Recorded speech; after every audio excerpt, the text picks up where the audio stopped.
Hello and welcome. I'm Nicole Watt, and in this video I have two fantastic card designs, both featuring the same sketch. They come together very quickly and are perfect for graduates or for anyone that needs a little bit of encouragement in their lives. Welcome to Sketch Starters with Nicole.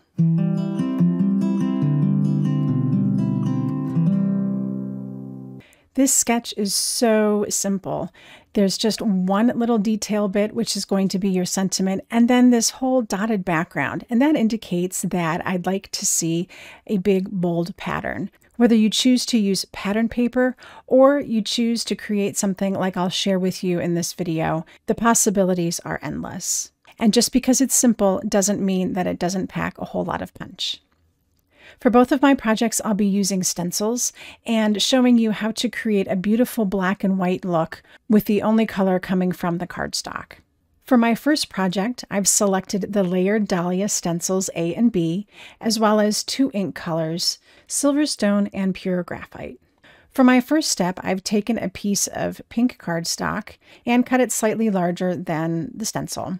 I'm using stencil layer A to lay down my first bit of color. I'm going to allow some of the pink to show through, but when I add the pure graphite on top, it's going to cover a lot more.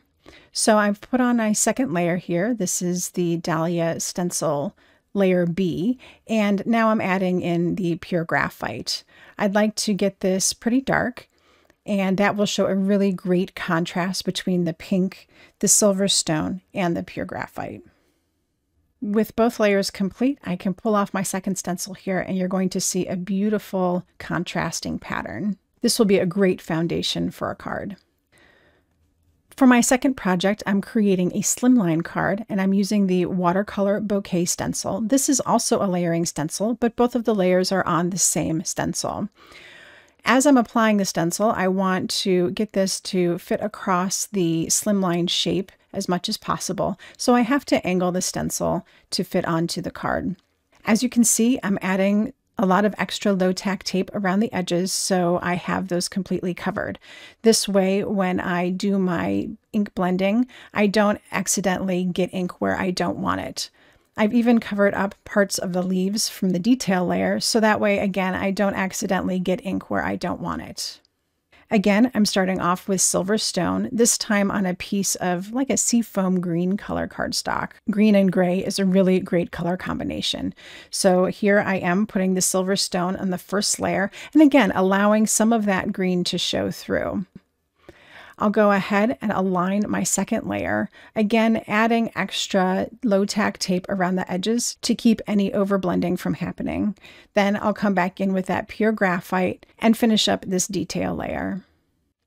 Again, these cards come together so quickly. I've got both layers complete, and now we can see what the finished layer looks like.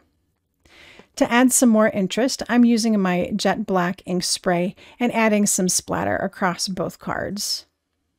This gives them a more casual look, but also more refinement than just a plain background.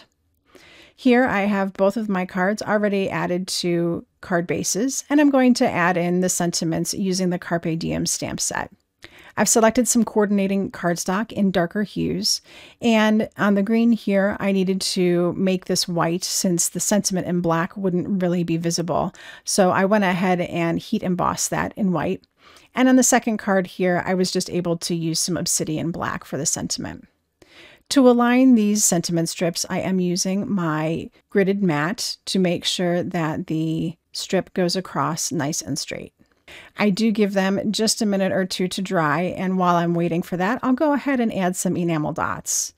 I found some beautiful coordinating colors using the Red Cosmos enamel dot set, and I'll put these in a triangular pattern very tight together. So I always like to do a large and small dot together with the medium dot off on its own to create a nice tight triangle.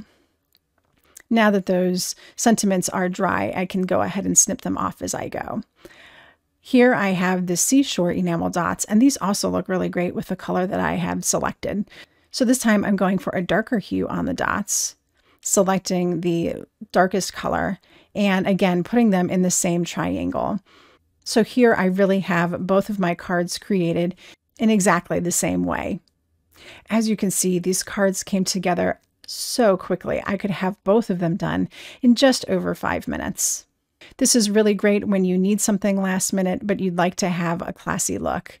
I hope you enjoyed these projects, and when you're inspired to recreate them, go ahead and share on social media and tag us at Pixel Mavens Retreat and at Altenew LLC.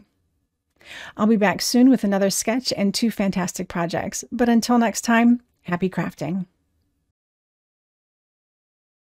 Hello crafters, Jen here. For more tips, techniques, tutorials, and to discover which paper crafting products are right for you, subscribe to Altenew's YouTube channel. Make sure to hit the notification bell so you don't miss any videos. Thanks for watching.